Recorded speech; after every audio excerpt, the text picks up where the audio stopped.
Before I even start talking, I just want to know what kind of beef Mihoyo has with our favorite and only fireworks girl. First, when her banner first arrived, she was sandwiched in between Ayaka, who was if not the most anticipated character at the time, and fucking Raiden. And now they just decide to slam her between Kazuha and all the new Sumeru characters they just announced. Like, why?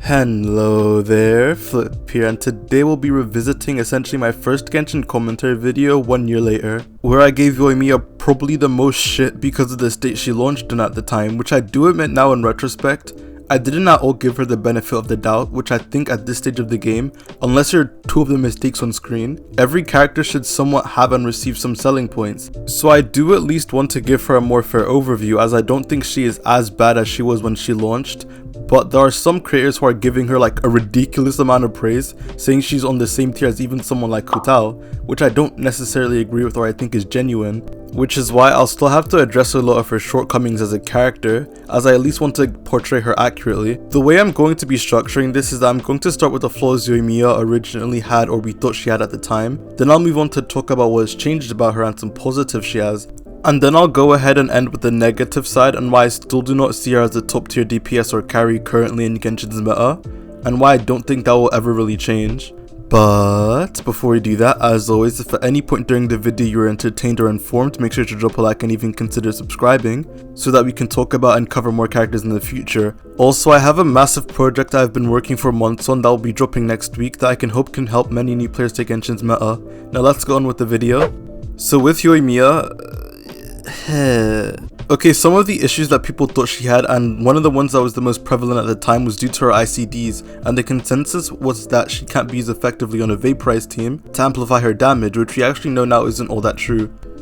Mihoyo actually designed this part of Yoimiya's kit really well to where her ICD lines up with the most powerful hits in her attack string, meaning that assuming some prerequisites like you do not get staggered, target another enemy, or take too much time in between attacks, you can vaporize and amplify the most powerful hits in Yoimiya's string, so that point against her doesn't really hold up all that well. But because of how restricted she is within vaporized comps, that opens up a completely different kind of worms, which I'll cover when I go over the negatives.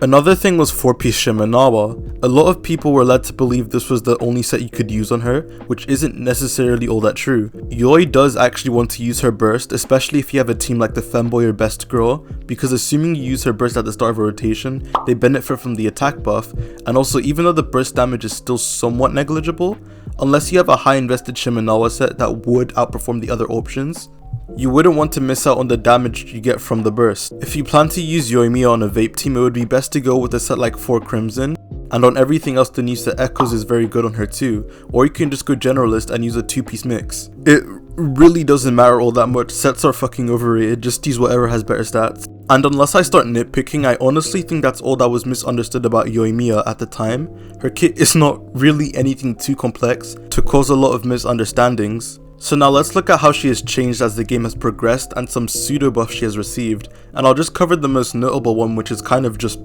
Yunjin.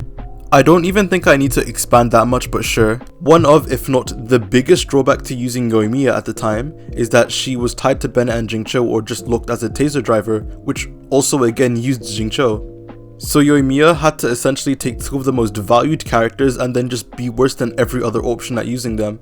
But now with Yunjin, who is not a very sought after character for other teams, Ayato and Yunjin isn't real.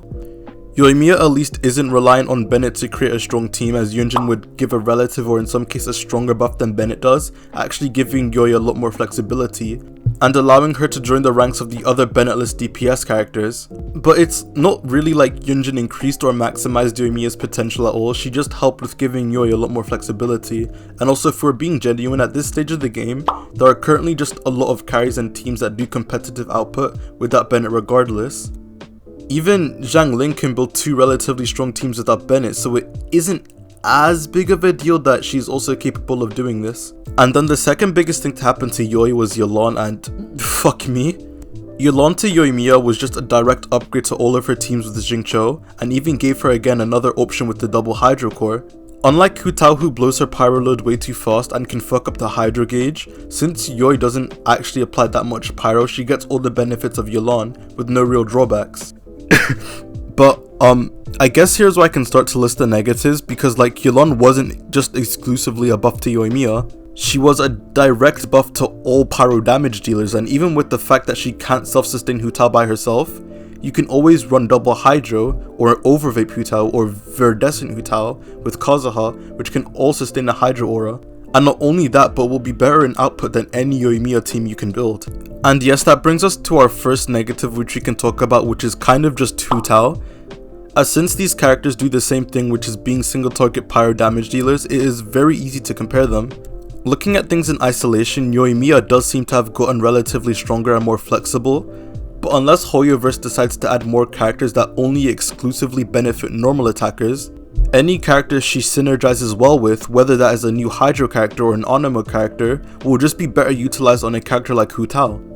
If Yoimiya decides to take one step forward, Hu Tao will always just be a dick and decide to take another 2 steps ahead of her, meaning no matter how hard Yoimiya tries to chase a character like Hu Tao, she will almost always lose out. And I know a lot of people that have said Yoi should be held in the same regard, as she's very flexible with her team options, while that also applies to Hu Tao, but of course to a lesser extent. If you use Xingqiu and Hu Tao, you can pair almost any sub DPS in the last 2 slots, and you get a strong single target team. That actually brings me to one of Yoimiya's biggest flaws, which is that she's locked to single target damage, and there's absolutely no way to combat this. Even if you put someone like Venti on the team, Yoi will still individually be hitting every single target, which is an issue any melee character doesn't really face. There is quite literally no possible way to bend or recurve your arrows to go through enemies and hit any more than one. And the same thing can't even be said with Yoimiya's direct comparison, which is Hu Tao, because Tao is single target oriented, not single target locked. If you don't cancel your charge attacks with Hu Tao, you can hit a good amount of enemies with her charge attacks, her primary source of damage. And then she also has a nuke with a 360-degree radius that also makes her good for clearing mobs in that way. Hoyoverse decided to make Yoimiya a character who can only do single target damage, not even have the best personal single target damage. Assuming equal investment, characters like Hu Tao, Ayaka, and even Ito all have higher single target damage output, and both Ito and Ayaka have a massive amount of AoE on some of their attacks. So why even give Yoimiya the bullshit restriction of being completely single target locked in the first place? And also another thing I want to point out, which I haven't seen people talk about, is that the way Yoimiya's damage is distributed kind of just sucks. She has a linear increase, so she ramps up in damage, meaning that if a boss has a short window to be damaged, unlike Hu Tao who can somewhat front load her charge attack, Yoimiya isn't really capable of doing a shorter combo for tighter damage windows. And it's not even just that, getting interrupted or even having to dodge on Yoimiya has one of the biggest drawbacks out of any other character. It's actually ridiculous. If you're running a vaporized team on Yoimiya and the enemy goes to attack you, if you don't dodge you get staggered, and if it was mid-combo, you have messed up your ICD alignment to her stronger hits. If you do dodge, you mess up your ICD alignment. If one of your arrows misses because of this game's absolutely amazing auto-targeting, you mess up your ICD alignment. Why is she so punishing to play? The only way to really augment this is by running a shielder, but if you run a shielder, that means you lose out on damage you could have had. So basically, even if Yoimiya does have a high damage ceiling, it is just incredibly hard to reach with actual gameplay. This isn't as big of an issue if you aren't running a vaporized team, but it is generally one of Yoi's better teams, so I feel like it should still be a big point towards her. And even on teams that aren't vaporized like Monopyro, missing out on one of your final shots is still a noticeable tank in damage. One of the things I do like about Yoimiya, however, is that her range is quite comfortable to play with, but it is very hard to keep enemies ranged as she doesn't really have any sort of taunting. So nothing is really stopping the Mitacho from clearing an entire football field's worth of distance to one-shot you. Yoimiya's only saving grace would essentially be her extreme flexibility, but again we didn't need a flexible pyro DPS all that much, because there's an option to use that as free, cheaper to invest into and significantly more flexible. Xiangling. If you wanted extremely strong single target damage, there's Rational. If you want a massive amount of AoE, Mono Pyro Quickswap with Venti and Kazuha. And if you want what is regarded as the unconditional best team in the game by a lot of theory crafters, you could just run International. And actually, sure, let's take this a step further. The core of Xiangling and Bennett is so strong that you can practically put any characters in the last 2 slots and get a competitive team. I didn't even mention that Xiangling is capable of doing all her very damage off field, so it kind of has become a meme that you can just run Xiangling, Bennett, Xingqiu, and literally anyone in the game in the last slot, and that can carry you. It really is just hard, even now with how much better she has gotten, to recommend Yoimiya over almost any other DPS. Especially because she's also in the most competitive element for a DPS character to be in. So there's a high chance you most likely already have a strong pyro DPS invested into, to where you wouldn't need Yoimiya in the first place. I can list a positive quality about any other 5-star carry that is unique to them, or a niche they shine in, but I think it's impossible to do the same with Yoimiya without being disingenuous. She is currently very solid to where if you do decide to pick her up, she adds and can benefit an account. Also, I just want to again say I really think she is balanced and an overall solid character compared to what she was when she released. But with like the biggest but ever, I'm still very hesitant to call her anything top tier because she still has a lot of drawbacks that outweigh the positives. So even 1 year later, it really doesn't feel genuine to call Yoimiya top tier. And on that note, thank you guys so much for watching. If you enjoyed the video, make sure to like, subscribe and comment what you think about Yoimiya, as I would love to hear them and I respond to almost every single comment. Once again, thank you for watching, and I'll see you guys on the flip side. Peace. Stay with me, little bitch. Yeah, you know that I'm your man. You be capping like a snitch. No thoughts, no stand. 2 hoes, 10 toes, new